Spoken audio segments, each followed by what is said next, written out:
Assalamualaikum warahmatullahi wabarakatuh. Perkenalkan, nama saya Nia Julianti dengan NIM J1B02410017. Di sini saya akan menjelaskan perhitungan evapotranspirasi menggunakan metode Pannemain-Montaigne. Saya akan menjelaskan perhitungan evapotranspirasi menggunakan metode Pannemain-Montaigne.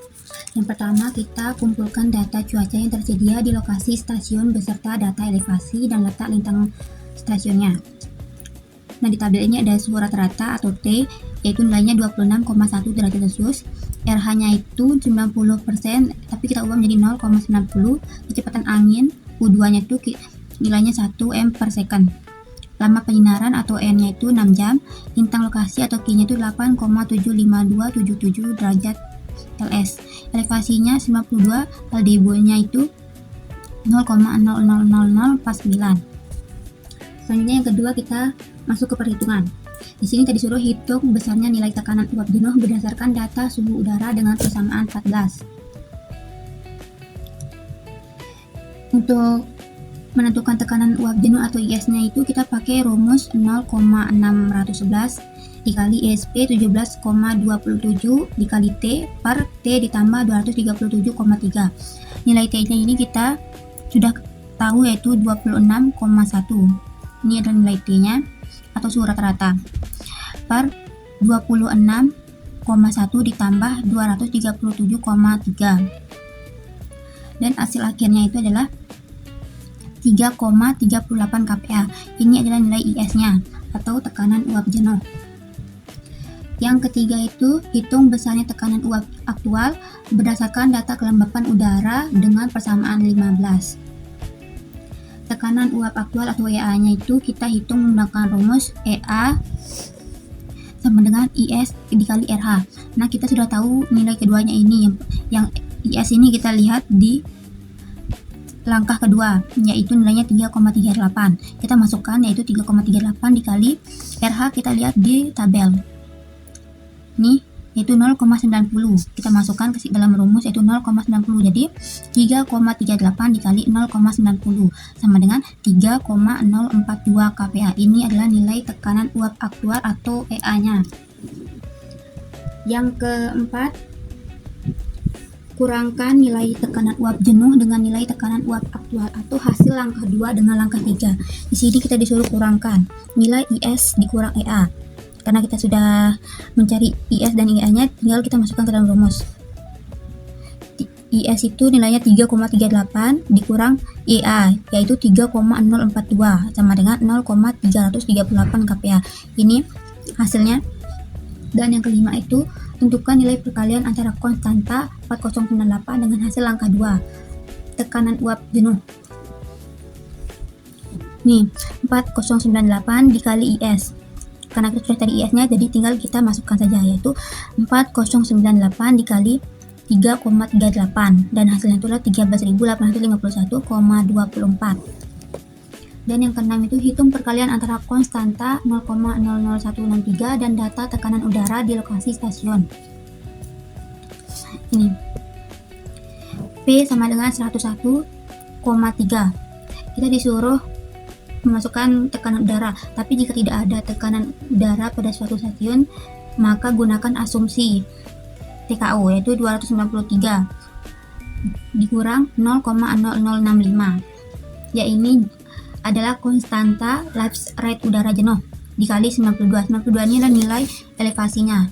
Di tabel itu tadi ada, dan per 293. P sama dengan 101,3.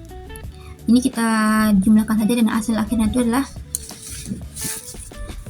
P sama dengan 99,714. Kita disuruh menghitung besarnya nilai panas laten berdasarkan data suhu udara menggunakan persamaan 19. Di sini rumusnya itu adalah lambda sama dengan 2,501 dikurang 2,361 dikali 10 pangkat min 3 dikali T. Nah, biar mudah, 10 pangkat min 3 ini kita ubah menjadi 0,001 agar mudah dikalikan dengan 2,361 ini. Nah, nilai T ini kita sudah dapat, yaitu di tabel tadi nilainya itu 26,1.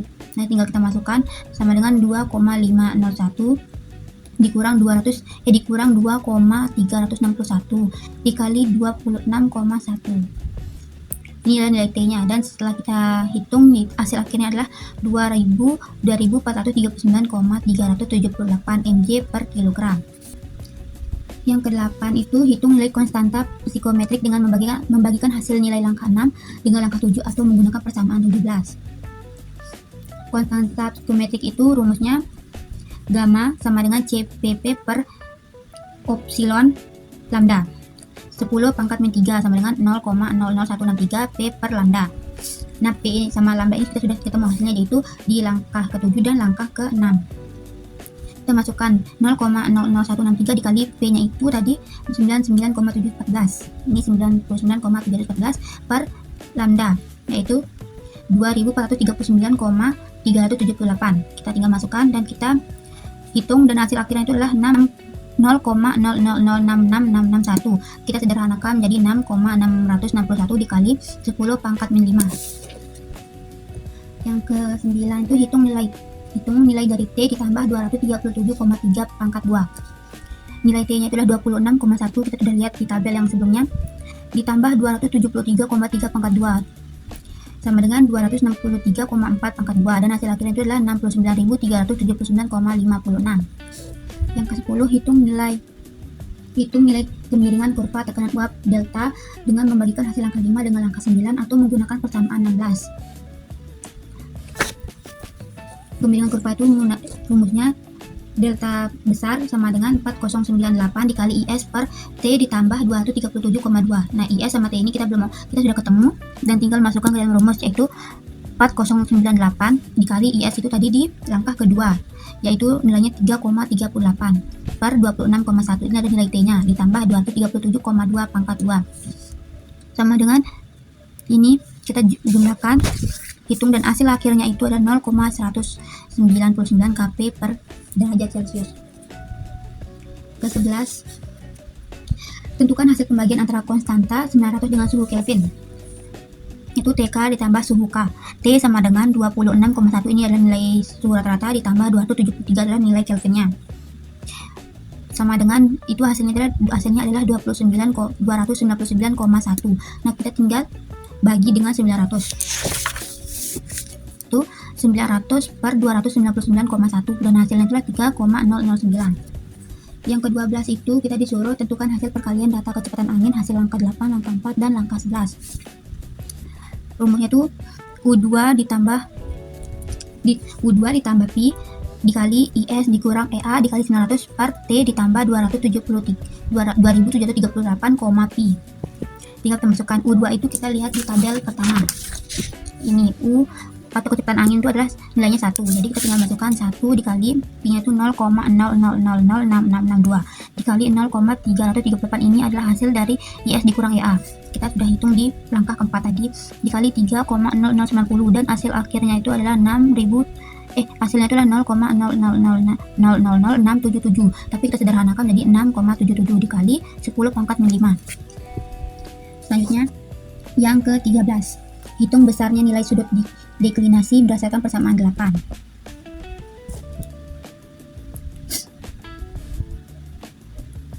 Besarnya itu ini kita pakai rumus sigma sama dengan 0,409 sin 2pi per 365 J dikurang 1,39 sama dengan 0,409 sin 0,072 J dikurang 1,39. Kita hitung, dan setelah hitung kita mendapatkan hasil akhirnya itu adalah 0,275 RAD. Yang ke-14 kita disuruh hitung besarnya jarak relatif matahari dengan bumi atau DR menggunakan persamaan 7. Untuk mengetahui DR itu kita pakai rumus. Untuk mengetahui jarak relatif bumi yang dikurang matahari itu kita menggunakan rumus DR sama dengan 1 ditambah 0,033 cos 2pi per 365 J sama dengan 1 ditambah 0,055 cos 0,022 sama dengan 1 ditambah 0,033 cos 6,0172 dikali 120, dan kita hitung, dan hasil akhirnya itu adalah 0,9844. Yang Yang ke-15, berdasarkan data letak lintang stasiun, tentukan nilai sudut saat matahari terbenam atau WS dengan menggunakan persamaan 6. Untuk menghitung WS itu dengan menggunakan rumus WS sama dengan Arcos min tan pi tan sigma. Pertama kita cari WS nya dulu dan ketemu yaitu 1,53059. Selanjutnya kita hitung N sama dengan 24 per P dikali WS sama dengan 24. Nilai V nya itu adalah 3,1416 dikali nilai WS 1,53059 dan hasil akhirnya adalah 11,69282 per jam. Yang ke-16, kita disuruh tentukan nilai radiasi ekstraterestrial atau RA berdasarkan persamaan 5. Itu rumusnya RA sama dengan 37,6 dr WS sin P sin sigma plus cos P sin WS sama dengan 37,6 dikali 0,9844 1,53059 sin min 0,15265 kali sin 0,254. Kita hitung dan hasil akhirnya itulah min 1,19023 sama dengan 0,25 ditambah 0,5 N kecil per N besar dikali RA. Di sini sama dengan 0,25 ditambah 0,5. N kecil ini kita lihat di nilainya di tabel, yaitu lama penyinaran matahari atau N 6 jam. Kita masuk dalam rumusnya itu kita masukkan 6. Terus N besar ini kita lihat di langkah ke-15 yaitu 11,69282, tapi kita bulatkan menjadi 11. Ini kita bulatkan menjadi 11 dikali RA. RA itu kita lihat di langkah ke-16 yaitu 1,19023, tapi kita sederhanakan aja menjadi min dikali min 1,190 dan kita hitung hasil akhirnya itu adalah min 0,621. Ke-18, hitung faktor penutupan awan berdasarkan data lama penyinaran matahari menggunakan persamaan 11. Faktor penutupan awan atau F dihitung menggunakan rumus F sama dengan 0,9 N per N kecil per N besar ditambah 0,1. Seperti yang di langkah ke-17, nilai N kecil dan N besarnya itu yang ini kita lihat di tabel awal yaitu nilainya 6, dan N besarnya itu kita lihat di langkah ke-15 yaitu nilainya 11. Jadi kita masuk dalam rumus 0,9 N per E6 per 11 ditambah 0,1 dan kita jumlahkan yaitu hasil akhirnya adalah 0,39.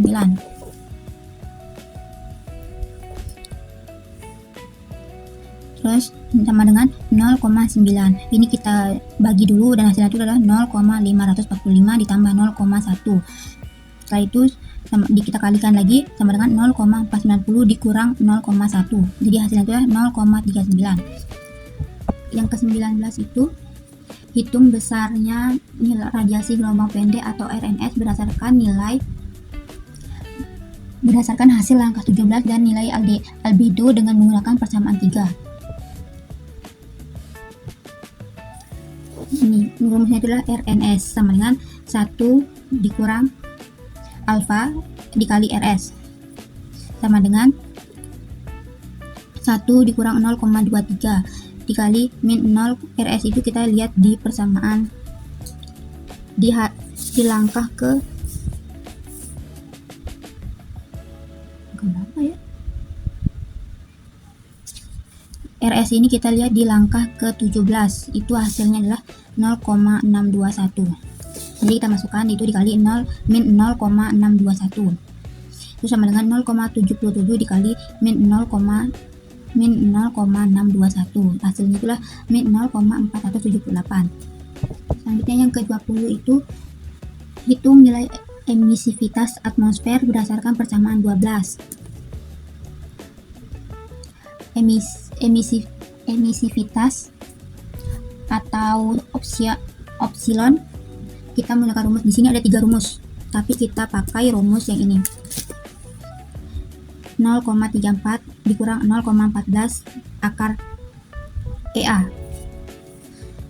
Nah, EA itu kan kita sudah cari di langkah ketiga. Jadi kita tinggal masukkan 0,34 dikurang 0,14. EA-nya itu adalah 3,042. Nah, okta sama dengan albedo dikali suhu rata-rata pangkat 4. Albedo ini kita lihat nilainya di tabel yang pertama. Nih, yaitu 0,000049. Kita masuk dalam rumus, yaitu albedo nilainya 0,00000049 dikali suhu rata-rata. Suhu rata-rata tadi itu nilainya apa? Kita lihat lagi di tabel pertama, yaitu 26,1. Kita masuk ke dalam rumus, yaitu dikali 26,1 ditambah 273 pangkat 4.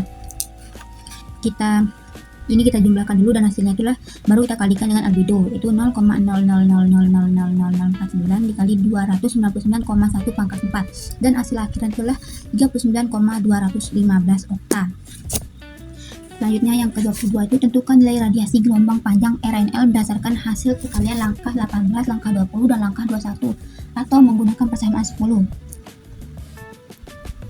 Di sini rumusnya itu adalah RNL sama dengan F epsilon okta pangkat 4 sama dengan 0,59 dikali 0,096 dikali 39,215 okta. Okta itu kan kita dapat dari langkah ke-21. Selanjutnya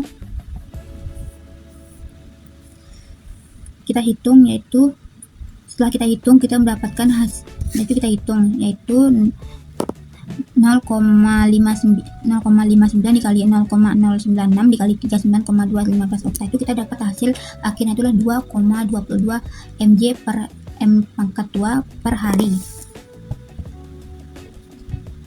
Selanjutnya yang ke-23, radiasi neto. Hitung besar nilai radiasi neto dengan mengurangi hasil angka 19 dengan langkah 22 persamaan 2. Di sini rumusnya itu adalah Rn sama dengan RNS dikurang RNL. Karena kita sudah cari RNS-nya itu ada di langkah 19 dan RNL itu kita lihat di langkah 22, dan kita masukkan nilainya saja, yaitu min 0,4178 nilai RNS-nya dan dikurang 2,22 nilai RNL. Jadi hasil akhirnya adalah min 2,698. Yang ke-24, tentukan perkalian antara konstanta 0,408 hasil langkah 10 dan langkah 23. Nih, 0,408 dikali delta besar dikali Rn. Nilai delta itu kita lihat di persamaan 10 dan Rn itu kita lihat di langkah 23. Jadi kita tinggal masuk saja ke dalam rumus, yaitu 0,408 dikali 0,199, yaitu nilai delta besar dikali min 2,698 nilai Rn. Jadi hasil akhirnya adalah 0,219. Yang ke-25 itu jumlahkan hasil langkah 12 dan langkah 4 dan langkah 24. Langkah di sini 6,77 dikali 10 pangkat min 5 ditambah 0,219. Sini kita disuruh jumlahkan nilai komponen aerometrik, yaitu nilainya adalah 0,00677, tapi kita sederhanakan menjadi 6,77 dikali 10 pangkat min 5. Ini 6,77 kali 10 pangkat min 5 ditambah 0,219 ini adalah nilai komponen radiasi konstanta. Kita jumlahkan dan hasil akhirnya adalah min 0,218 kPa. Yang ke-16 itu adalah berdasarkan data kecepatan angin hasil langkah 10, langkah 8, hitung nilai dari delta besar ditambah gamma. Buka kurung 1 ditambah 0 dikurang 1 ditambah 0,34342. Itu nilai delta besar itu kita lihat di persamaan ke 10. Hasilnya itulah 0,199 ditambah gamma. Gamma itu kita lihat di persamaan di langkah ke-8, yaitu hasilnya 0,00006661. 1 ditambah 0,34 dikali U2 itu kita lihat di tabel pertama, yaitu nilainya 1. Terus kita jumlahkan dan hasilnya 0,1999,892.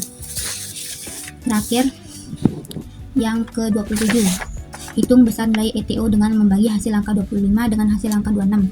Sini kita tinggal membagi saja. ETO sama dengan min 0,218, yaitu ini adalah langkah ke-25 dibagi 0,19999,0,19999,0892. Ini adalah langkah ke-26. Kita bagi dan hasilnya itu adalah min 1,0904 mm per hari.